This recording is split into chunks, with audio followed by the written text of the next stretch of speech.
Welcome to Intellify.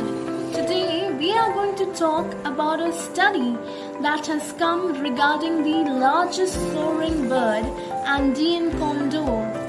The study shows that this bird can fly for about 160 kilometers without flapping its wings.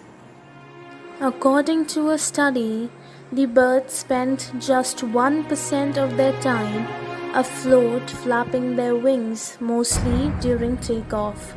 One bird flew more than 5 hours, covering more than 100 miles, that is 160 kilometers, without flapping its wings.